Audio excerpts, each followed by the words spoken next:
乌克兰军队正在向美国陆军将领传授知识，面对解放军时，其下场可能会很惨。观众朋友，大家好，我是付前少。俄罗斯军队目前在乌克兰正面临着非常被动的局面，而美国陆军看后也感到后脊梁发凉。这是为什么呢？近日，美国战区专栏杂志报道称，乌克兰军队正在向美国陆军将领传授未来战斗的经验。美国的士兵可能会受到敌人的持续监视，并受到远程精确火炮的威胁。当然，全球能够持续监视美军的也只有中国了。而中国的远程火箭炮甩美国陆军几条街，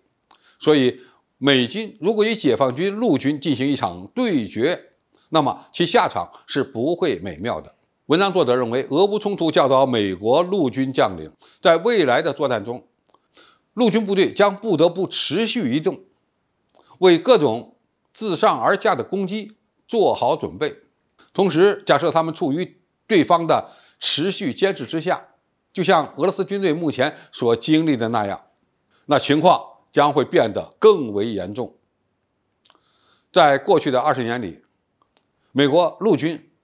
一直在阿富汗和伊拉克进行的基本上都是静态战争，其特点是大规模的、近乎永久性的基地，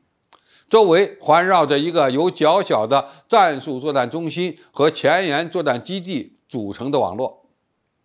巡逻队从这些基地出发，并在任务完成后返回，而这种模式根本就无法适应大国战争。美国陆军未来司令部司令詹姆斯·雷尼称，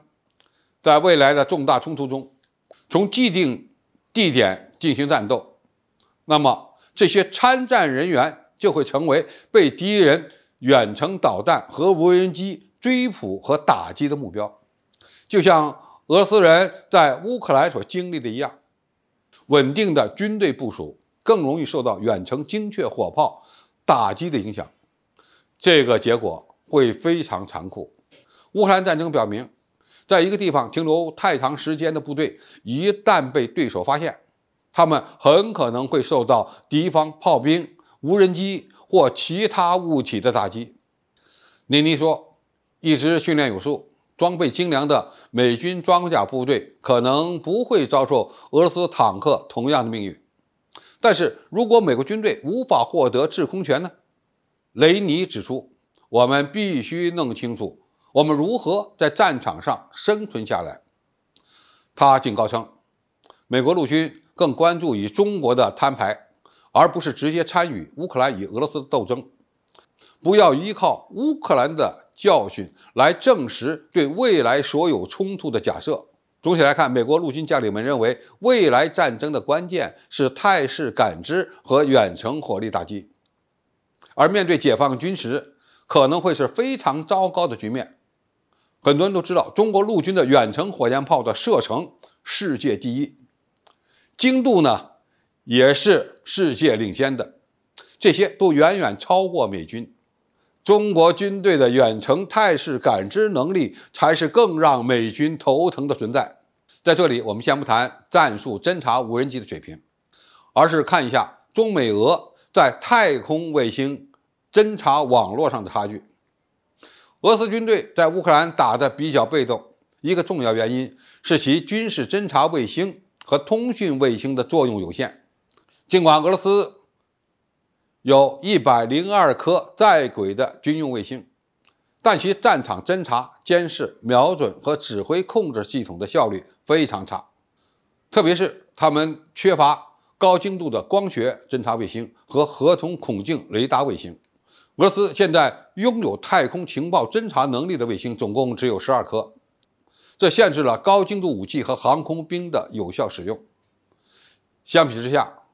美国在2003年伊拉克战役期间的经验，主要是依赖将近30颗不同类型的侦察、监视和情报卫星。俄罗斯目前拥有在轨的45颗军用通信卫星，但是其中30多颗都已经超过了其使用寿命。所以，俄军也无法保证其基层部队的高效通讯和指挥控制。根据美国国防部情报局所发表的报告，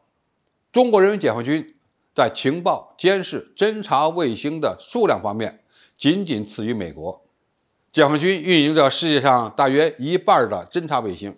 能够对世界各地的美国及其盟友军队进行实时监视、跟踪和定位。另外，中国的通信卫星的质量也超过美国，这从中国进行太空授课的延时数据大幅度优于美国的太空授课就能看出来。现代战争获胜的基础就是态势感知，太空卫星网络又是重中之重。中国陆军厉害的不仅仅只是远程火箭炮，也不仅仅是战术弹道导弹，而是中国现在已经建立起了一套能够与美军比肩的太空侦察网络。美国陆军想与中国军队对决，恐怕只有挨揍的份儿，甚至会被中国陆军的高精度的远射程火炮和火箭炮以及察打一体无人机打得满地找牙。好，今天评述就到这里，谢谢大家收看，我们下期再见。